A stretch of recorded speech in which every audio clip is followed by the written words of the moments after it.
When you recruit new techs, have you ever been curious why they would choose to work for you rather than any of your competitors, or even take one of the many other jobs out there, perhaps with bigger companies, with better resources and a better career path?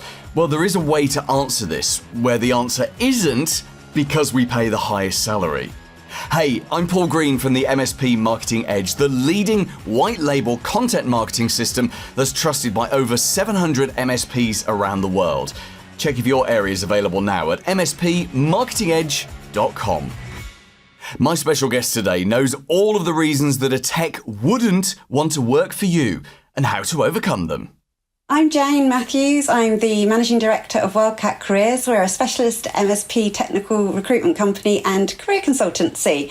We've won various awards in the last 2.5 years, including Best IT and Cybersecurity Recruitment Firm in 2024. Fantastic. Congratulations for those awards, because it's not like they just give them out willy-nilly. I know you have to work really hard for those. And Jane, you can't have picked a harder industry to work in and a harder job as recruiting techs. We're going to talk a little bit about how you actually recruit techs and fill vacancies that MSPs have. And obviously you're only working with MSPs here in the UK, but the advice you're going to give us is relevant to MSPs all over the world. What I really want to talk to you about today is something called the employee brand. Now, I put a pitch out on LinkedIn a few months ago and said, who wants to come on the podcast? Who wants to come and talk about interesting things? And you had such a great pitch. You were right in there saying you wanted to talk about employee brand. Can you explain this to us? What exactly is an employee brand? So an employee brand, so you have a employer brand. So obviously that is linked to the organisation's values, the people strategy and the policies.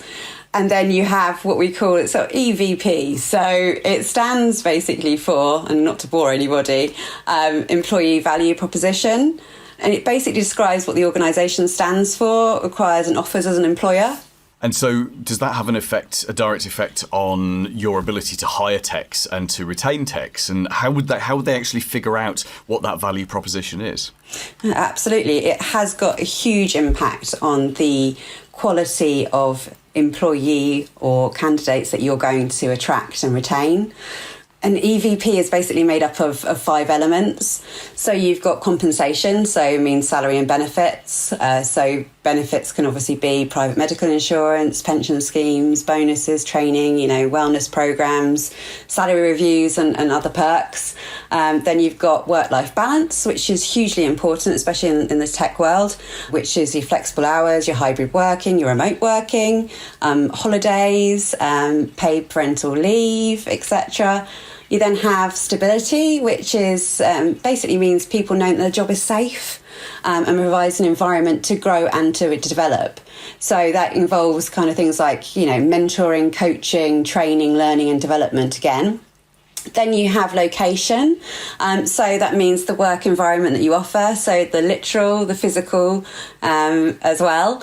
Then respect, obviously, which meaning your company culture. So that brings it back round to your employer brand. So your employee, your organisation's values, leadership style, teamwork and trust and so on, really. How interesting. So you've just given us there a list of all the boxes that you need to tick to make your business seem more attractive to prospective employees. And the thing is, I guess for someone that's already working for you, it's easy for them to give you a score out of 10 on all of those areas. But someone who's considering coming to join your business, and especially if you're a small business, and the vast majority of people listening to this podcast and watching this YouTube video will be small business owners. So how do you influence the EVP from the prospective employee? So it's all about how you market yourself as an employer. So it ties in again with your employer brand. It's how you showcase your career sites, if you have a career site, or you use a recruiter to do this for you, and making sure they're a good recruiter. And there are good recruiters out there. There's some awful ones as well, but we won't go there today. But so basically, it's about how you work alongside. If you're working with a recruiter, it's about them understanding what value you offer as an employer, and then getting that out to the pool of talent that's out there, and not just the pool that is currently looking, but the passive pool as well, because people who are happy in their job are quite happy to have a chat with a recruiter about perhaps something different. And if you get a recruiter who can talk through what your employer brand or your employee brand is without that potential candidate realising what you're doing, because you're upselling and you're creating a picture and you're painting a story about what it'd be like to work in this environment and why it's so great. Another thing is social media, a hugely powerful tool, especially on LinkedIn, company pages. MSPs can make a huge deal about their company culture on there, doing videos, doing pictures, doing team days out and such like, to show different vibes of what it is to work for them. And, it's really looking at that package that you're giving people or you're looking to provide, and making sure that you have everything in there that people are looking for. And the people who are like me or other recruiters in the recruitment space will know what techs are looking for. They'll know what's going on in the marketplace. So utilise them. They'll be able to tell you what you need to pay, what the current market rate is, and then you can decide whether to stick with that, or you can go a little bit higher and throw in a few more things, because if you go a little bit higher and you throw in a few more benefits and excitement and everything, then that makes you a much more attractive place to work.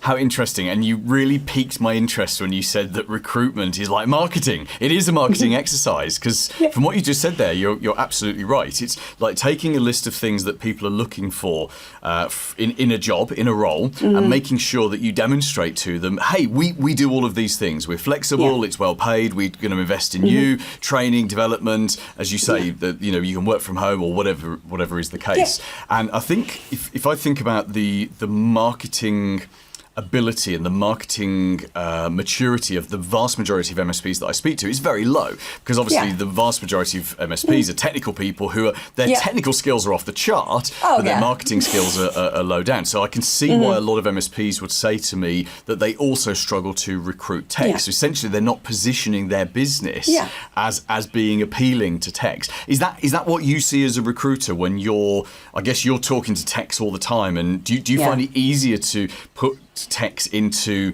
maybe larger businesses or more mature businesses that have got their head around how to present themselves to prospective employees? That's an interesting question, because there's two ways to look at it. I prefer to work with a company that's going through a growth stage, whereby they're starting to figure all these things out, and I can go in and say, right, let's have a look at what your values are. And sometimes I'll be like, values? What are values? And so, then I run through how we do that, and I pull it out of them. They don't realise that they've already got values, but they have. And it's finding those. And then it's understanding and speaking to them about the marketplace, educating them, because I am an expert in what I do. They're an expert in their tech support. That's what they do, and that's outsourced for them. So come to me as an outsourced individual. But it's I prefer to work with the smaller MSPs that are growing, because you can start to really help them to build their employee brand or their employer brand, and to really shape it and design it for them and show them the reasons why it's important, and get them to have a fantastic outcome because of the input that you've given them. And also it helps them grow their business, and it's that ripple effect. And for me, that's really satisfying.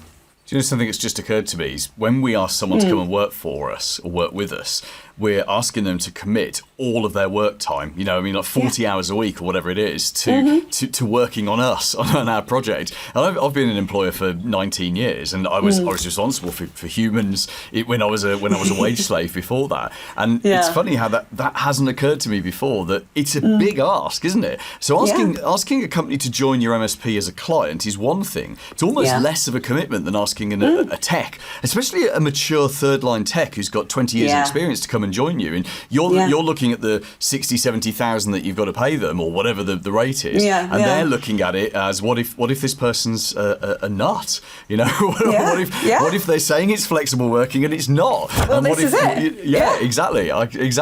So what do you and let's just put a timestamp on this, because this will be going out later in the summer, but we're recording this right at the end of May 2024, and I've put that timestamp on. We do work far ahead. Put that timestamp on because my next question is going to be, what's the market like right now? And as I say, you work primarily in the UK, but what are techs looking for right now? Are people not wanting to move? Are they wanting to move? Is the market hot? Is it cold? What kind of trends are you seeing?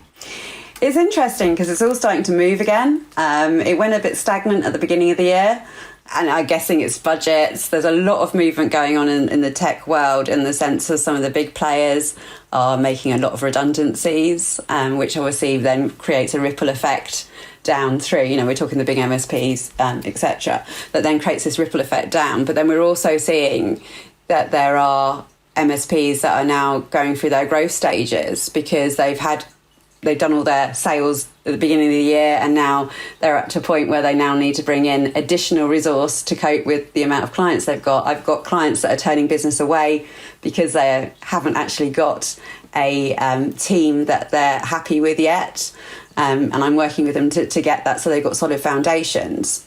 So with regards to what people are looking for, so techs are looking for flexibility, hybrid working predominantly, not remote anymore.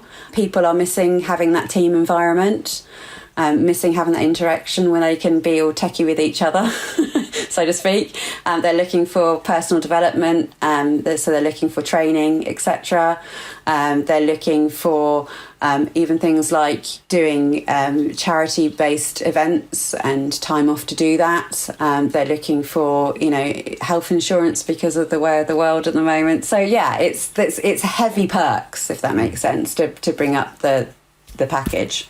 Well, I mean, maybe we shouldn't call it perks, because essentially what they're looking for is exactly what business owners are looking for, which is a great life, right? So they want work that challenges them, that they enjoy. They want some, they want to sit with good people sometimes, but work from home sometimes. They want to be well paid. They want health insurance, and here in the UK, not everyone has private health insurance, so that's a perk. And and I see, the more you were talking there, the more I was thinking that's exactly what everyone wants from a job. So and interestingly, a lot of those things don't add a huge amount of cash costs. I mean, if you take private health insurance, and again, this will be different all over the world, but it'll cost your MSP, depending on the situation, £100 extra per person per month, right? And that's nothing compared to if you gave them that as cash. That's another £1,200, right? Which is nothing to an employee, and certainly a senior employee. That doesn't move the needle. But you offer them that as health insurance, that moves the needle, because they would never go and buy that health insurance themselves. It's the same with the flexibility. So fascinating. Yeah. Jane, that's been a really good insight into what's happening right now. And I think that the concept of employee branding, you've given us a tick list there, which is just awesome. So thank you so much. Okay. Now, I know that you make your money doing this for MSPs so that they don't have to. So tell us exactly what you do, and what's the best way to get in touch with you? Absolutely. So I recruit for technical staff for MSPs, small to medium sized. I stay away from the large corporates because that's not my bag. I work with companies who are basically people who are great communicators, who have a growth mindset, and are pretty determined and decisive, because that works well with my personality type. I recruit obviously for them from help desks through to project teams, through to cyber, etc. So everything they need. You can get in touch with me. I'm on LinkedIn under Jane Matthews. You can find me on LinkedIn under Wildcat Careers, as well as my company page. You can email me at jane@wildcatcareers.co.uk. Paul Green's MSP Marketing Edge.